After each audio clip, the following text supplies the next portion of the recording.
Bismillahirrahmanirrahim. Assalamualaikum warahmatullahi ta'ala wabarakatuh. Alhamdulillahi rabbil alamin. Wassalatu wassalamu ala ashrafil anbiya wal mursalin wa ala alihi wa sahbihi ajma'in. Qala sir li amri wahlul 'uqdatam min lisani yafqahu qawli. Subhanaka la ilma lana illa ma 'allamtana innaka antal alimul hakim. Wala hawla wala quwwata illa billahil aliyil azim. Wala hawla wala quwwata illa billahil aliyil azim. Alhamdulillah. Pertama sekali kita bersyukur kepada Allah Subhanahu wa taala kerana dengan limpah kurnianya dapat sama-sama sekali lagi pada petang ini kita bersiaran langsung ataupun live di aplikasi TikTok. Yang mana petang ini kita akan sambung kembali muzakarah bacaan kitab Risalah Al-Misbahul Munir, kitab yang sangat terkenal di kalangan para pelajar pondok di seluruh Malaysia, sehinggalah di Thailand, di Fatani, yang mana kitab ini membahaskan ataupun membicarakan tentang sifat-sifat Allah, sifat-sifat Rasul, dan juga perkara-perkara yang berkaitan dengan akidah Ahli Sunnah wal Jamaah. InsyaAllah, mudah-mudahan live kita pada petang ini sedikit sebanyak dapat menambahkan ilmu pengetahuan kita berkaitan dengan akidah Ahli Sunnah wal Jamaah. InsyaAllah. Okey, kita sambung muka surat 19. Kita sambung muka surat 19. Okey, ingat balik kemarin kita dah bincang, kita dah bahas sifat yang kelima, iaitu berkaitan dengan sifat yang kelima, qiyamuhu ta'ala binafsih. Dia ada dua makna. Yang pertama, qiyamuhu binafsih, qiyamuhu ta'ala binafsih maknanya berdirinya Allah Ta'ala dengan sendirinya. Yang pertama dengan maksud ada Allah tu dengan dirinya sendiri, dengan cara dirinya sendiri. Itu yang pertama maksud bagi qiyamuhu ta'ala binafsih. Yang kedua, maksud yang kedua, ada Allah tu tidak berkehendak kepada yang menjadikan dia. Tu dua makna bagi qiyamuhu ta'ala binafsih. Ini berdirinya Allah Ta'ala dengan sendirinya. Baik, kemudian kita masuk pula petang ini. Itulah sifat yang keenam. Qala musannifu rahimahullahu ta'ala. Qala musannifu rahimahullahu ta'ala, huraian sifat yang keenam, huraian sifat Allah yang keenam daripada 20 sifat yang wajib dipelajari oleh tiap-tiap mukallaf, sama ada lelaki maupun perempuan, dengan tuntutan yang pasti, iaitu wajib syarak. Huraian sifat yang keenam, iaitulah yang keenam di sini pada sebutan ataupun pada bilangan sahaja. Kerana sifat Allah, sifat Allah ni dia tidak ada bilangan. Sebab apa? Sebab sifat Allah ni dia sama-sama qadim. Tidak ada terdahulu, tidak ada terkemudian. Jadi yang keenam di sini pada sebutan sahajalah, pada bilangan sahaja, untuk memudahkan orang awam seperti kita ni belajar. Huraian sifat yang keenam daripada 20 sifat yang wajib ke atas tiap-tiap mukallaf belajar hingga mengetahui serta i'tiqad di dalam hati ialah wahdaniyah. Wahdaniyah. Apa dia wahdaniyah? Erti wahdaniyah keesaan, ataupun kita boleh panggil ketunggalan. Bahasa mudah cakap satu lah. Satu. Baik. Qala musannifu rahimahullahu ta'ala, wajib pada syarak pula. Bila sebut wajib syarak ni maknanya ma yuthabu ala fi'lihi wa yu'aqabu ala tarkihi. Itu maksud wajib pada syarak. Kalau kita buat dapat pahala, Kalau kita tinggal, berdosa. Itu maksud wajib pada syarak. Syarak ni siapa? Syarak ni Allah. Allah. Dia ada syarak. Allah ni dipanggil syarak hakiki. Kalau Rasul ni dipanggil syarak majazi. Jadi wajib pada syarak, yakni wajib pada hukum syarak, hukum Allah dan hukum Rasulullah. Rasulullah tu dipanggil syarak majazi. Wajib pada syarak pula, wajib tu atas tiap-tiap mukallaf. Mukallaf ni macam saya dah beritahu selalulah. Mukallaf ni yang pertama dia Islam, yang kedua dia baligh sampai umur, dan yang ketiga sampai seruan agama padanya, dan yang keempat sihat panca indera, telinga boleh dengar, mata boleh lihat. Tu maknanya dah cukuplah syarat mukallaf. Jadi bila dah cukup syarat tersebut, maka dia diwajibkan belajar ilmu akidah. Baik. Wajib pada syarak atas tiap-tiap mukallaf tu wajib apa? Mengetahui. Wajib mengetahui. Baik, pada mengetahui ni maknanya wajib oleh bahawa belajar. Belajar sehingga mengetahui. Yang wajib tu adalah diri belajar. Yang kata wajib syarak itu adalah diri belajar. Bukan diri mengetahui. Kerana mengetahui ke tak mengetahui ke itu adalah daripada Allah Ta'ala. Kalau ada rezeki, Allah Ta'ala bagi kita ketahui dengan sebab kita belajar. Jadi yang wajib syarak di sini adalah wajib belajar sehingga mengetahui. Sekadar itu sahajakah? Mengetahui saja? Tidak, serta mengaku. Lepas mengetahui itu kena mengaku pula. Kena i'tiqad, kena mengaku 100%. Putus. Kena mengaku putus 100% dalam hatinya, hati tiap-tiap mukallaf. Mengaku apa tu? Maf'ul ya, akan tentu sungguh Allah Ta'ala itu satu. Kena mengaku di dalam hati kata Allah Ta'ala tu tentu sungguh Allah Ta'ala tu satu pada zatnya. Maknanya zat Allah Ta'ala tu tak berbilang, tidak berbilang, satu saja.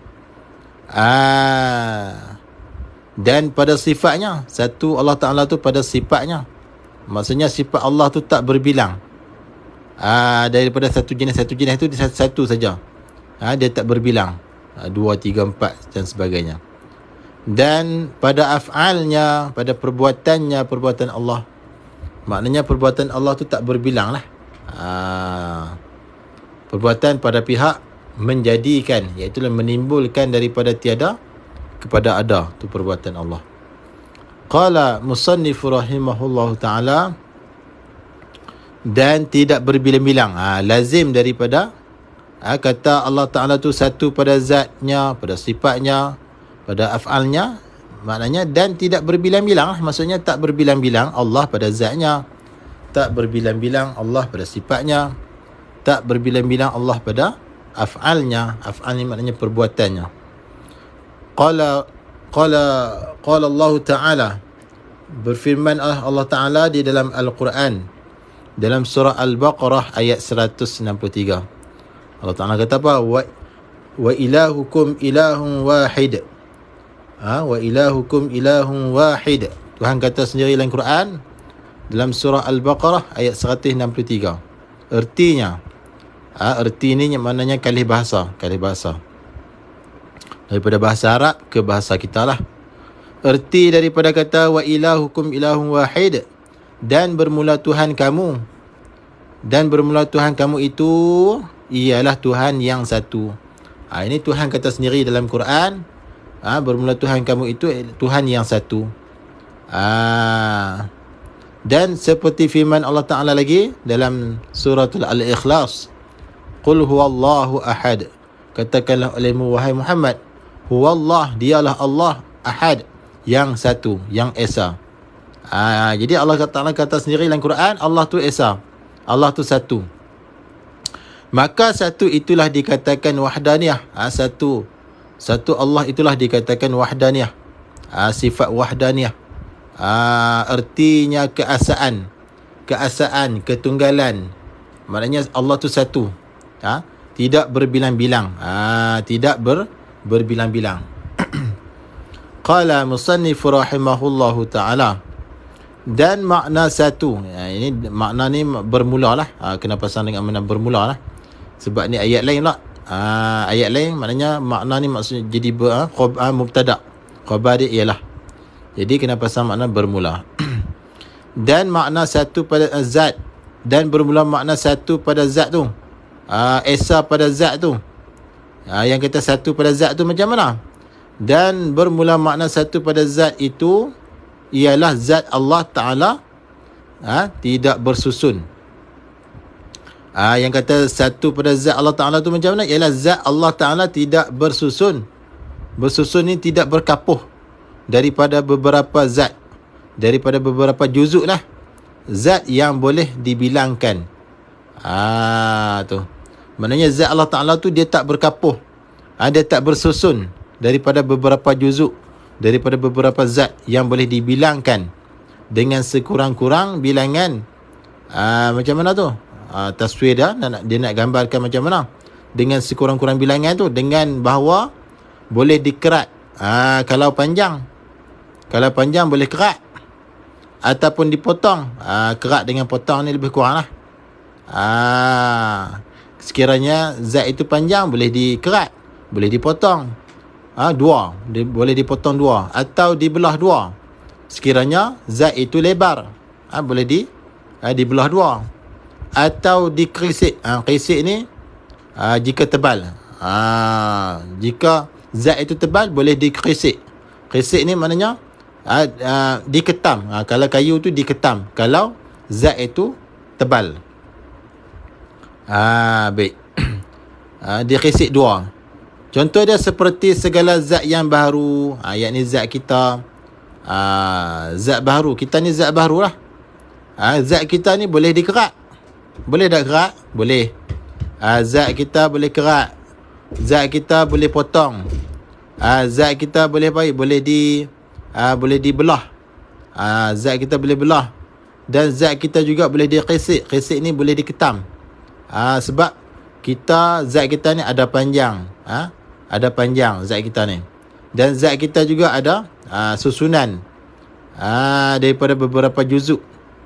Boleh dibelah zat kita, boleh belah.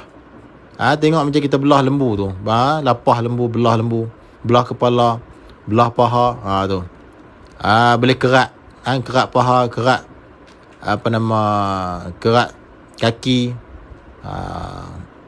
lagi apa lagi? Kemudian boleh dikerisik kalau tebal. Tebal ni kalau kayu lah. Kayu tebal boleh diketam, dikerisik, diketam.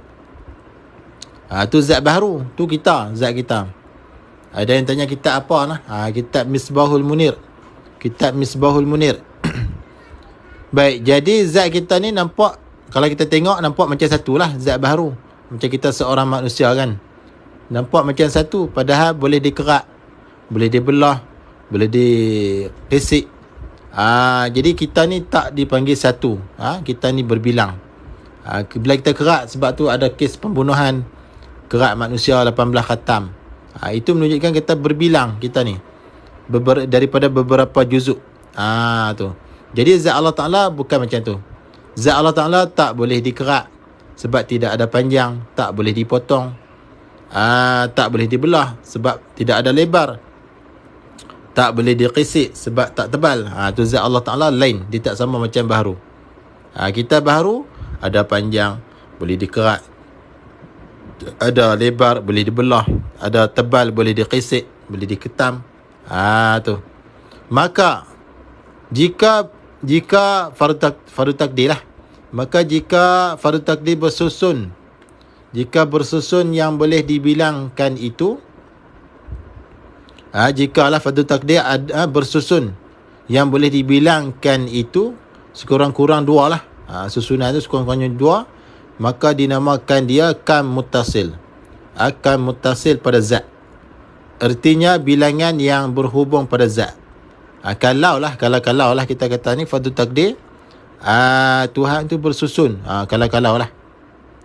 Maka tu dinamakan dia kam muttasil pada zat. Itulah berbilang-bilang yang berhubung pada zat. Maknanya ada zat Allah, lepas tu ada zat lain yang lain pula.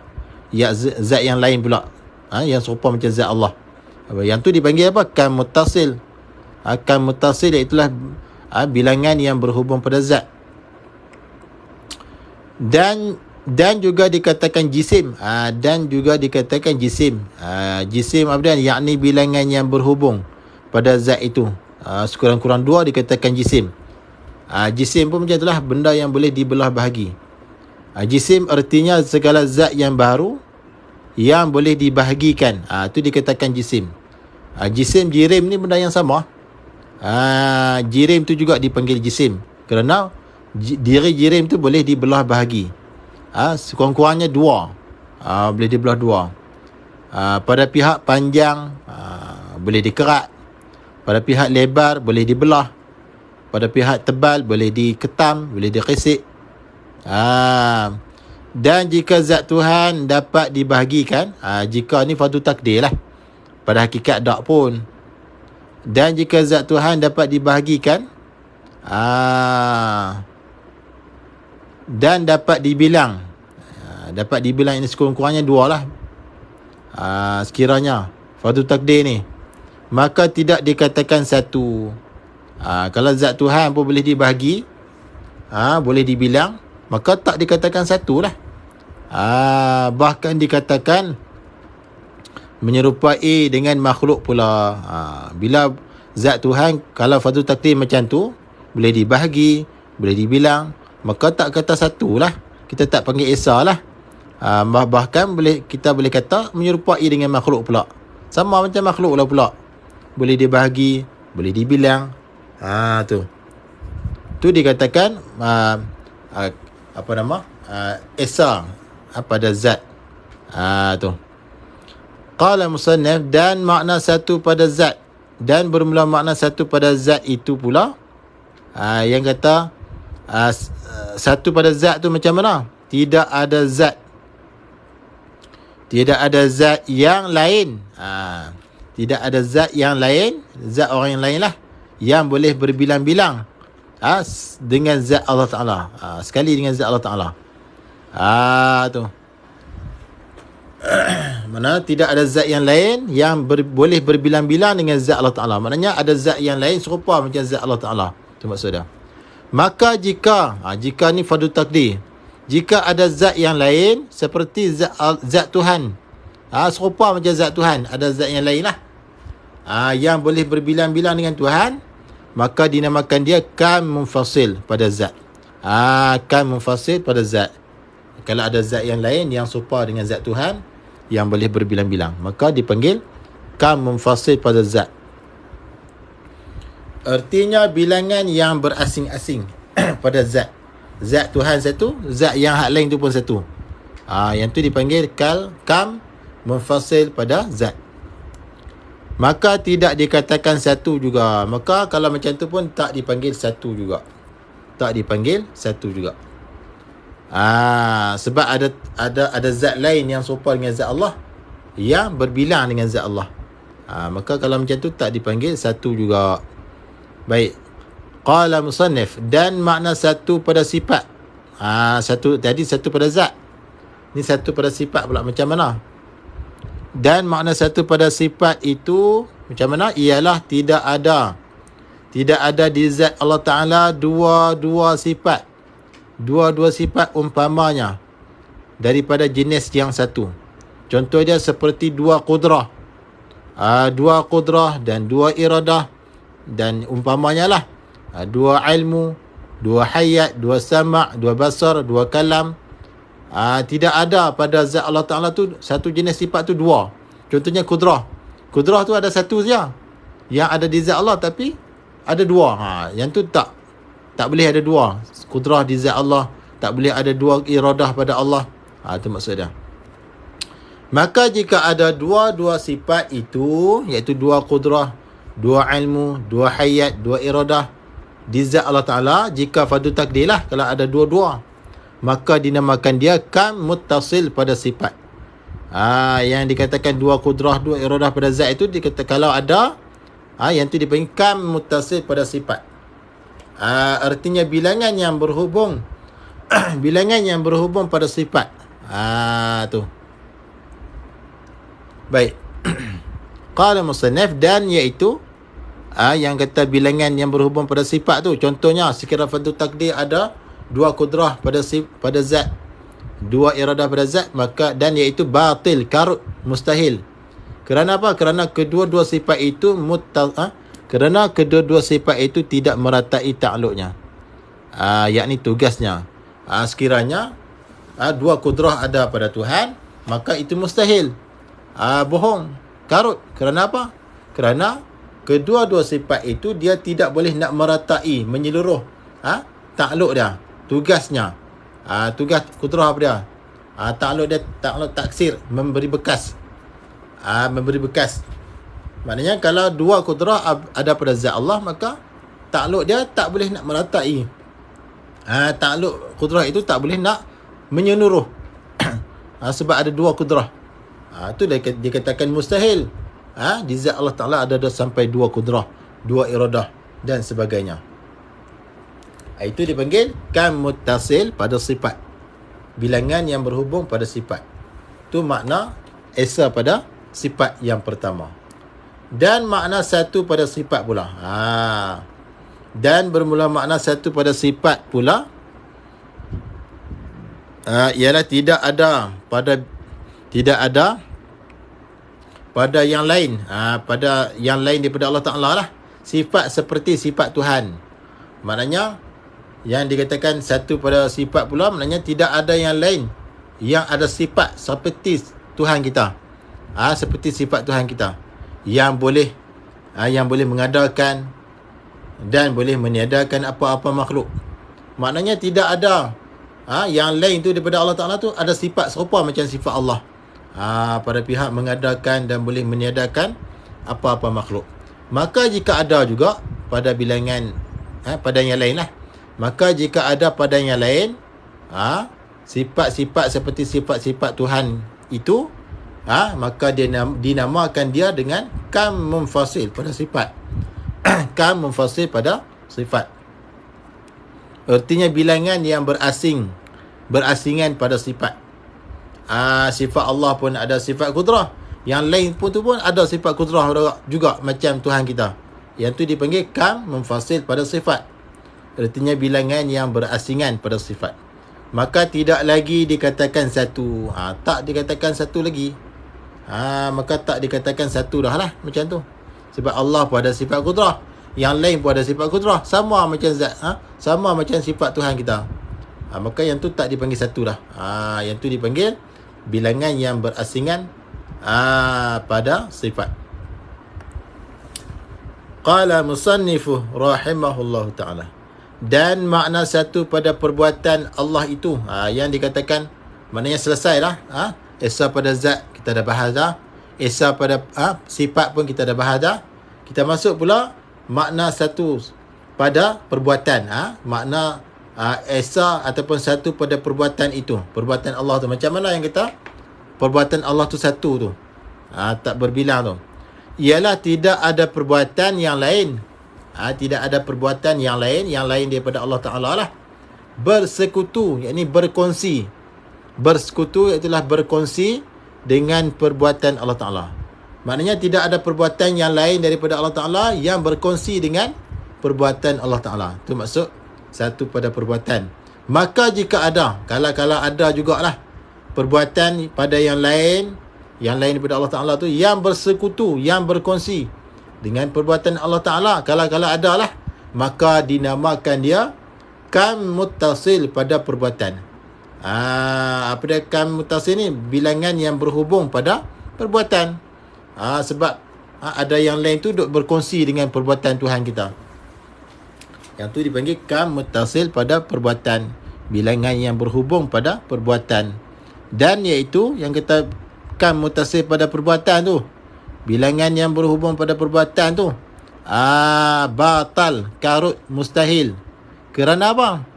Kerana tiap-tiap daripada dua perbuatan itu, yakni perbuatan Tuhan dan perbuatan yang bersekutu dengan perbuatan Tuhan tu, tidak dikatakan perbuatan Tuhan dengan sepenuh. Kalau macam tu tak dikatakan perbuatan Tuhan sepenuhnya lah. Sebab apa? Sebab perbuatan Tuhan sikit, perbuatan yang lain tu sikit, dia berkongsi dua tu. maka tak dipanggil perbuatan Tuhan sepenuhnya. Nak kata Tuhan ni, dia kena perbuatannya keseluruhan, meratai semua. Dia tak boleh berkongsi. Tu. Maka tidak boleh lagi dikatakan Tuhan. Tak boleh dikatakan Tuhan lah. Sebab Tuhan buat sikit, yang lain pun buat sikit. Berkongsi satu perbuatan. Berkongsi dua tu. Maka tak dikatakan Tuhan lagi. Sebab nak kata Tuhan ni, dia kena satu. Dia kena meratai perbuatannya. Kerana makna Tuhan itu, yang kata Tuhan tu siapa? Tuan sekalian perkara. Tuan sekalian perkara, maknanya dia dia perbuatan dia tu meratai semua sekali. Semua perkara. Dia tak boleh berkongsi. Dia tak boleh berkongsi pada pihak perbuatan dia tu.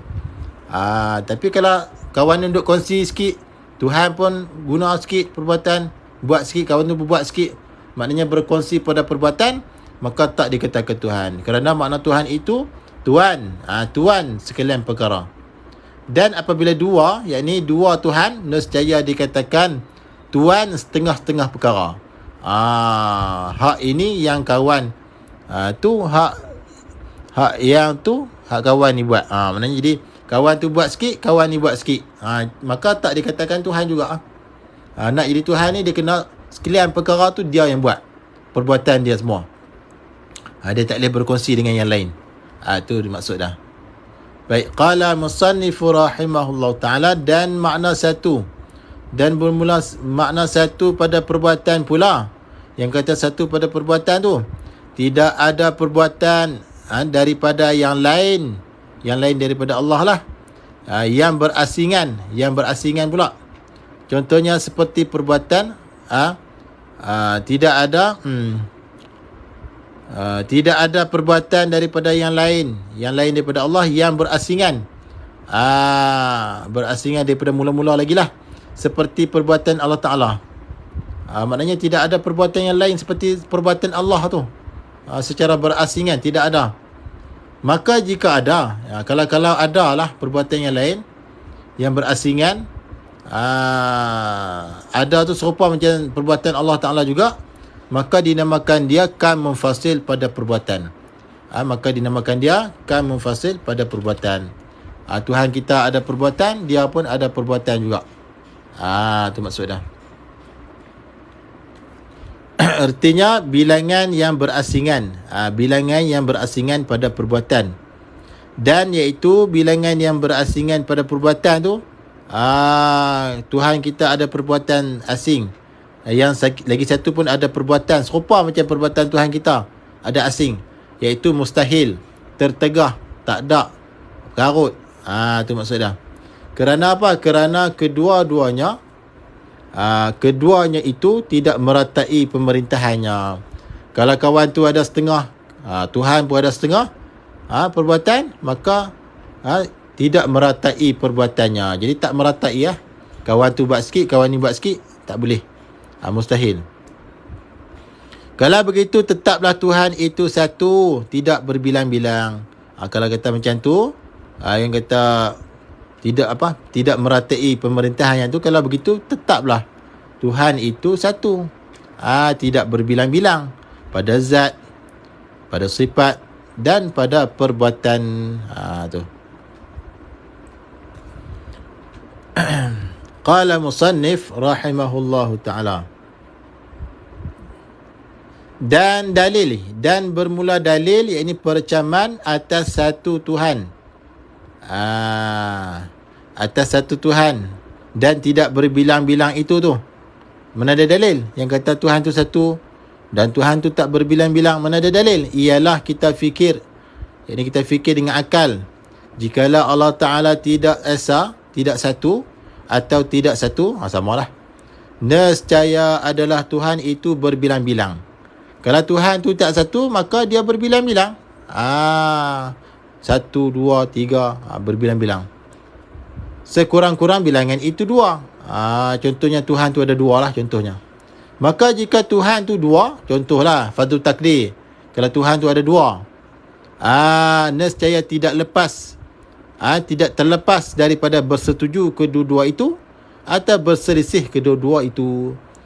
Bila contohnya fardhu takdir, kalau Tuhan tu ada 2, dia tak lepas daripada bersetuju, muafakat kedua-dua itu pada nak menjadikan sesuatu, ataupun berselisih, bergaduh, berkelahi kedua-dua itu pada nak menjadikan sesuatu. Tu contoh, Tuhan A nak buat langit, Tuhan B tak mau buat langit. Jadi bergaduh lah, bergaduh. Tuhan ni nak buat langit, Tuhan ni tak mau buat pula dah. Bergaduh. Bergaduh. Ada ketika muafakat. Dua-dua setuju. Jadi tak lepas benda tu. Maka jika bersetuju kedua-dua Tuhan itu bersetuju pada menjadikan sesuatu makhluk, maka padanya 3 masalah. Kalau kedua-dua Tuhan itu bersetuju pada nak menjadikan sesuatu makhluk, contohnya Tuhan A dengan Tuhan B nak menjadikan langit, contoh, maka dia terbit 3 masalah kat situ. 3 masalah. Yang pertama, masalah yang pertama, bersetuju pada menjadikan suatu makhluk dalam satu masa. Contohnya hari Khamis. Pukul 10 pagi contohnya. Maka kedua-dua Tuhan itu pun lemah. Kedua-duanya dikira lemah. Pada membuat dan menjadikan jauhar firik. Jauhar firik ni benda yang sangat halus. Hingga tak boleh nak kerak. Contohnya macam habuk tu. Habuk yang terlalu kecil. Jadi kedua-dua Tuhan tu dikira lemah lah. Sebab pada nak membuatkan dan menjadikan jauhar firik. Artinya jauhar firik ni benda yang sangat halus. Jauhar firik ni benda yang sangat halus, yang tak terima bahagi. Seperti habuk tu lah. Habuk yang sangat halus tu. Dan apabila lemah pada yang halus, jauhar firik tu, benda yang sangat halus yang tak boleh dibelah bahagi. Benda yang halus tu pun lemah, tak boleh buat. Maka pada yang besar lebih lagi lah. Lebih lemah lagi lah. Nak buat bumi, macam mana bumi besar lagi? Sedangkan jauhar firik pun tak boleh nak buat. Yang halus tu. Jauhar firik ni benda yang sangat halus, tidak boleh dibelah bahagi. Apatah lagi nak buat bumi yang besar ni. Maka lemah lagi lah. Sebab apa? Kerana tiap-tiap yang besar itu, contohnya seperti bumi, daripada yang halus dahulu. Maknanya nak jadi bumi yang besar tu terjadi daripada hal kecil dulu. Itu maksudnya. Dan keadaan Tuhan lemah itu mustahil.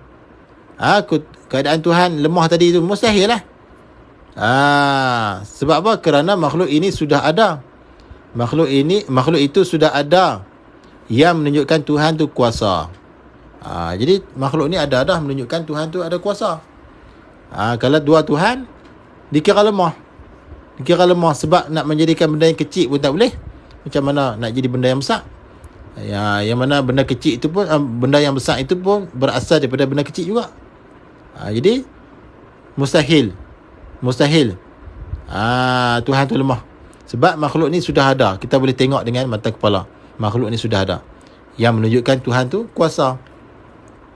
Kalau begitu, tetaplah Tuhan itu satu.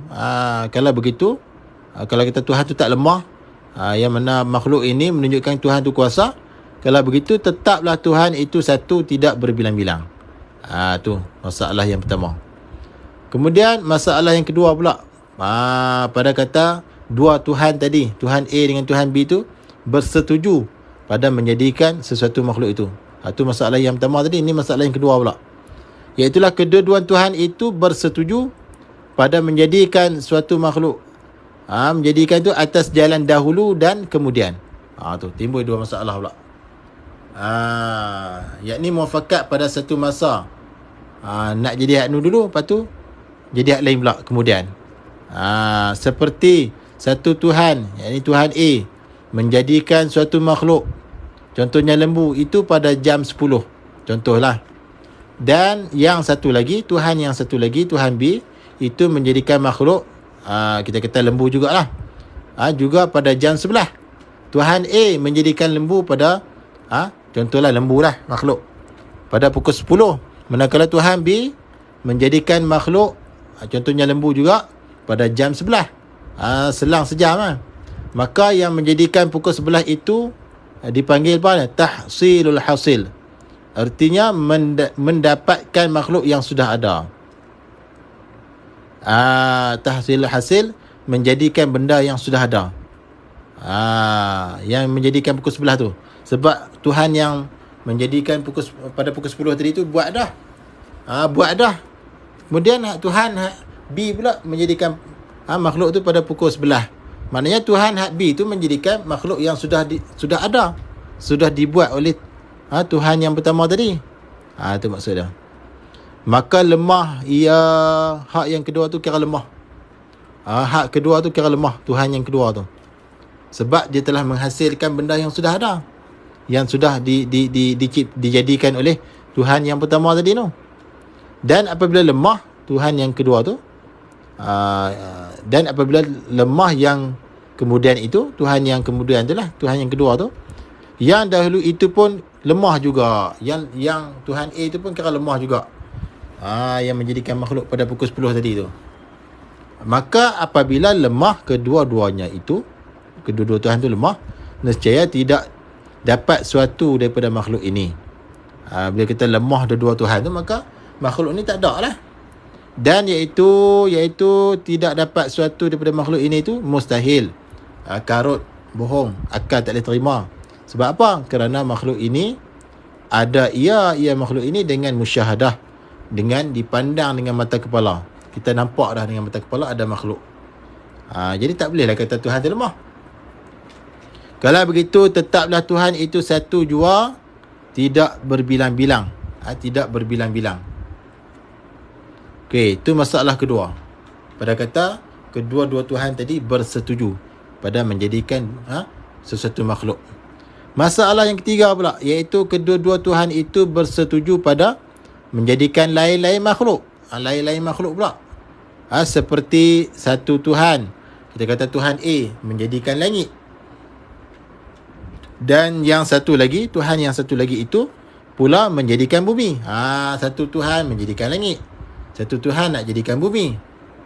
Maka kedua-dua Tuhan itu lemah kedua-dua. Lemah lah. Dikira lemah kedua-dua Tuhan itu. Kerana apa? Kerana Tuhan yang membuat langit sudah tidak boleh hendak menjadikan bumi. Kerana bumi itu sudah ada. Dan Tuhan yang menjadikan bumi itu lemah pula. Sebab tak menjadikan langit. Sebab tak boleh nak menjadikan langit. Kerana langit itu sudah ada. Itu maksudnya. Jadi dua-dua tu lemah. Bererti Tuhan yang menjadikan langit itu bukan Tuhan bumi. Tuhan yang buat langit itu dia bukan Tuhan bumi. Dan Tuhan bumi itu bukan Tuhan langit. Sebab apa? Sebab kuasa dia tak meratai. Tak meratai semua. Maka kedua-dua Tuhan itu lemah. Lemah. Dan iaitu lemah kedua-dua Tuhan itu, dan iaitu lemah Tuhan tu lah mustahil, akal tak boleh terima kerana makhluk ini sudah ada dengan musyahadah. Kerana makhluk ini sudah ada dengan musyahadah, dengan pandangan mata kepala. Kalau begitu, tetaplah Tuhan satu, tidak berbilang-bilang. Kalau macam tu, tetaplah Tuhan tu satu, tidak berbilang-bilang. Baik, jadi rasanya sekadar itu dulu untuk petang ni, insyaAllah. Nanti kita sambung balik lah muka surat 20 bawah sekali ni. Dan jika kedua-dua itu berselisih, ini masalah lain pula. Yang tadi masalah kedua-dua Tuhan bersetuju nak menjadikan sesuatu makhluk. Dia terbit 3 masalah tadi yang kita bahas tadi. Baik, jadi insyaAllah kita akan sambung pula pada lain masalah pada muka surat 20 di bawah sekali ni, insyaAllah. Mudah-mudahan sedikit sebanyak dapat memberi kefahaman kepada kita semua berkaitan dengan sifat yang ke-6 tadilah, iaitu sifat wahdaniyah. Baik, jadi ilmu ni memanglah kita kata pening sikit lah. Dia main akal kita. Tapi walaupun pening, wajib kena mengaji. Sebab Tuhan akan tanya kita, mengaji ke tak ilmu akidah. Bukan Tuhan tanya reti ke tak, Tuhan tanya mengaji ke tak. Itu Tuhan akan tanya esok. Jadi mengajilah selagi mana kita berpeluang, insyaAllah. Jadi insyaAllah sekadar itu dulu. Yang baik daripada Allah Subhanahu Wa Taala, yang kurang dan yang lemah daripada kelemahan diri saya sendiri. Aqulu qawli hadza wa astaghfirullahal azim li wa lakum. Assalamualaikum warahmatullahi wabarakatuh.